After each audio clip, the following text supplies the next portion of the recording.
구독, 알림 설정까지 부탁드립니다.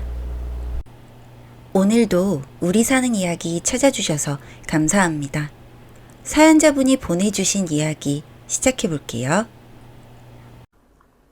저와 남편은 올해로 결혼한 지 15년이 되었어요. 15년의 세월을 돌이켜보면 참 눈물도 많았지만 한결같이 저를 사랑하는 남편 덕분에 지금도 여전히 저희 부부에게 행복이 떠나지 않은 것 같네요. 처음부터 저랑 남편은 결혼하기가 쉽지 않았어요. 첫 만남은 같은 대학 한 강의실에서 이루어졌죠. 국문학과였던 저와 경영학과였던 남편은 교양 수업을 들으며 서로에게 호감을 가졌어요. 이렇게 저희는 알콩달콩 연애를 즐겼는데 점점 남편을 알아갈수록 저와는 다른 환경에서 자랐다는 것을 알게 되었어요. 남편은 그야말로 엄친아였어요. 강남에서 땡땡 팰리스에 살면서 아버지는 은행 지점장이셨고 어머니는 유명한 결혼정보 회사를 운영하시는 분이셨어요. 반면 저는 중학교 때 어머니가 병으로 돌아가셨고 아버지가 홀로 절 키우셨어요. 아버지는 저를 무척 사랑해 주시며 자상하게 엄마의 빈자리가 느껴지지 않도록 해주셨고 아파트 경비 일을 하시며 나름 제가 하고 싶다는 것은 최대한 해주시며 최선을 다해 키워주셨어요. 당연히 남편 집에서는 제가 마음에 들 리 없었죠. 더군다나 남편에게는 어릴 때부터 부모님들끼리 짝으로 정해놓은 그런 여자가 있었어요. 그 여자의 어머니는 대학 교수시고 아버지는 큰 사업체를 운영했더랬죠. 저랑은 정말 차이가 많이 났어요. 저는 기가 죽었지만 그래도 남편은 우리가 사귀고 나서 한 번도 이런 점 때문에 절 서운하게 한다거나 외롭게 하지 않았어요. 졸업 후 남편은 대기업에 들어가게 되었고 저는 작은 중소기업에 들어가게 되었습니다. 이 또한 남편 집에서는 저와 남편이 헤어질 이유로 걸고 넘어졌죠. 남편의 끈질긴 설득과 결혼 후 가난한 친정에 어떠한 도움도 주지 않겠다는 약속을 받아낸 뒤 시댁에서는 저희 결혼을 허락하셨어요. 그때부터가 시작이었어요. 시어머니의 막말과 이해할 수 없는 행동은 절 치가 떨리게 만들었죠. 말끝마다 네가 시집을 때 해온 게 뭐 있니? 라고 말하시고 너 같은 애가 우리 아들 만났으면 모시고 살아야 한다. 내가 아는 사람에게 너네 아버지 뭐 하시는지 말하지 말아라. 창피하다. 이런 식으로 제 마음을 갈기갈기 찢어놓았습니다. 감히 네가 내 아들을? 이 말은 제 뼛속에도 새겨질 만큼 수없이 많이 들었어요. 특히 시어머니는 결혼정보회사를 운영하셔서 그런지 너랑 우리 아들이랑 이혼해도 내가 너보다 100배 나은 아가씨 우리 아들에게 붙여줄 수 있다. 라고도 말씀하셨어요. 또 어느 날은 주말에 아침부터 저희 집에 갑자기 오시더니 오늘 저녁에 집에 손님이 오기로 했다면서 음식 좀 만들라고 하셨죠. 다 만들면 가지고 가시겠다고 하면서요. 그런데 사실 그날은 저희 친정엄마 기일이었어요. 남편도 그냥 시켜 드시던지 나가다 드시라고 하는데도 죽은 니네 장모가 중요하냐 아님 내가 중요하냐 하며 억지를 부리시더라고요. 그러던 중 남편이 해외 주재원으로 뉴질랜드에 가게 되었어요. 저는 내심 너무 좋았습니다. 이제 시어머니에게서 벗어나겠지 하는 희망으로요. 하지만 이게 웬걸요. 시어머니는 그때 태어난 지 갓 돌이 지난 아기를 데리고 어딜 가냐면서 저보고 한국에 있고 남편만 가라고 하시는 게 아닙니까? 절대 가면 안 된다고요. 아기 보고 싶어서 자긴 어쩌냐며 울고불고 몇 날 며칠을 그렇게 알아 누우셨어요. 화상통화도 있고 올 수 있으면 자주 오겠다고 3년만 있다 들어오겠다고 해도 절대 안 된다고 하셨습니다. 원래는 5년 계획인데 너무 저러시니 저도 3년 있다가 혼자 아기 데리고 들어올 생각까지 했는데 이것조차도 허락을 안 해주시더라고요.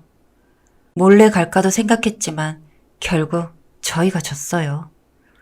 저희 친정아버지도 이런 저희 시어머니 행동이 이해가 안 가고 고생하는 딸이 안쓰러우셨지만 그래도 얼마나 손주가 보고 싶으면 그러시겠냐며 이해하라고 절 다독이셨습니다.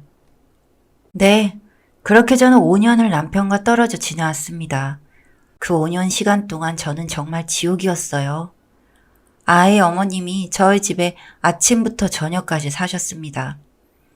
하시던 결혼정보 업체도 접으시고 아예 저를 하녀 부리듯 하시면서 폭언은 끊이지 않았죠. 아기가 아플 땐 너네 집 유전자가 닮아서 애가 이렇게 약하니? 라고 말하기도 했고 저희 친정아버지가 아기를 보러 오셨을 때도 사돈, 손에 씻고 아기 만지시는 거예요? 그 손에 거뭇거뭇한 것은 뭐예요? 라며 저희 아빠를 민망하게 하셨어요. 저희 아빠는 손에 흉터가 있으신데 그걸 굳이 꼭 그렇게 찝어서 말씀하시더라고요. 이뿐만이 아니었어요. 돈 자랑은 얼마나 하시든지. 너 애 키우면서 돈 없이 저한테 내지 말아라. 영어 유치원비는 내가 대줄 테니까 잔말 말고 보내라. 알았지? 이러시며 늘 제 어깨를 떨구게 만드셨습니다. 저는 돌파구라도 찾아보려고 매일 밤마다 글을 썼어요. 소설을 쓰기도 하고 시를 쓰기도 하면서 나름대로 스트레스를 풀었어요. 제가 국문학을 전공한 터라 글 쓰는 게 재밌었거든요. 그러다가 어느 날 친구가 알려준 출판사 글 공모전에 출품까지 하게 되었습니다. 한 달 뒤 제 글이 대상작에 뽑혔다며 연락이 왔습니다. 저는 무척이나 기뻤어요. 남편도 같이 있어주지 못하고 아기도 못 봐줬는데 어떻게 큰일을 해냈냐며 장하다고 축하해줬어요. 상금도 꽤 됐고 일이 풀리려고 그랬는지 그 다음 작품도 계약이 이어지게 되었답니다. 그렇게 저는 작가가 되었어요. 그리고 제 책과 함께 팔 굿즈 작업에도 참여하며 인쇄와 굿즈 판매금이 꽤 큰 돈이 되었고 수많은 강의 요청도 이어져서 이제는 남편의 벌이 없이도 충분히, 아니 이제 집 한 채도 스스로 장만할 정도가 되었습니다. 그런데 행복은 불행과 함께 온다고 했나요? 남편이 뉴질랜드 현지에서 교통사고가 나는 바람에 급히 한국에 귀국을 하게 되었어요.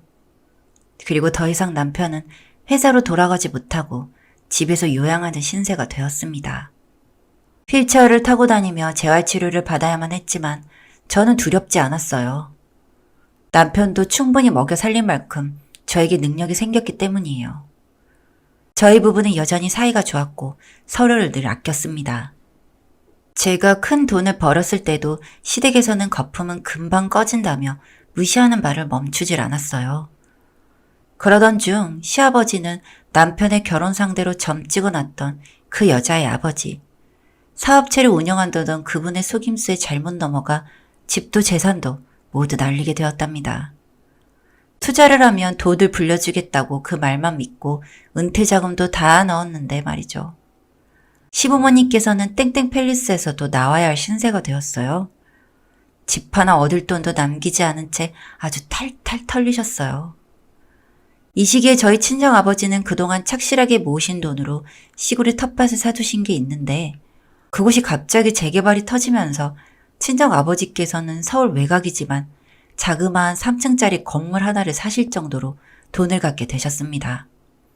저도 저지만 이제 저희 친정아버지도 더 이상 돈 때문에 고생은 안 하셔도 되니 저는 정말 하늘이 착한 우리 아버지를 도와주셨구나 싶었죠. 시어머니는 평소 몸에 박힌 소비 습관 때문에 아주 괴로워하셨어요.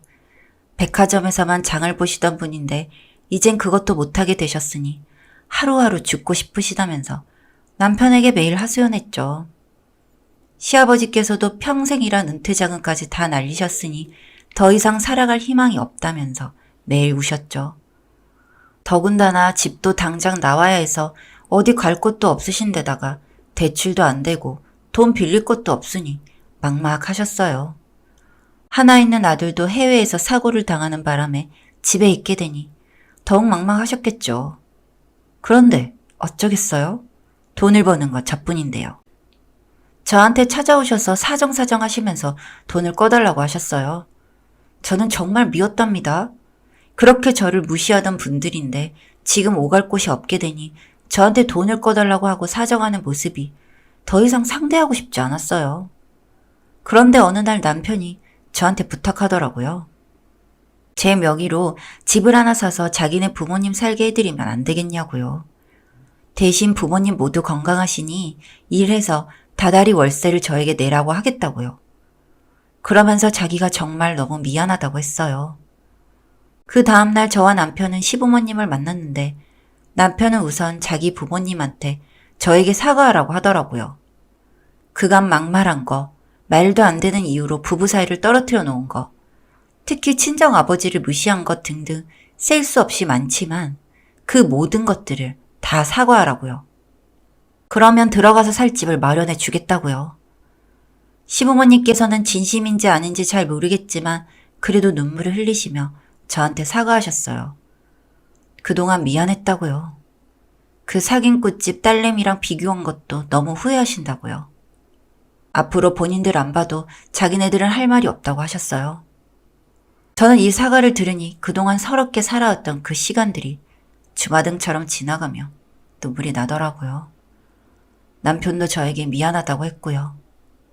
자기가 남편이면서 곁에서 지켜주지 못한 것 같다고요.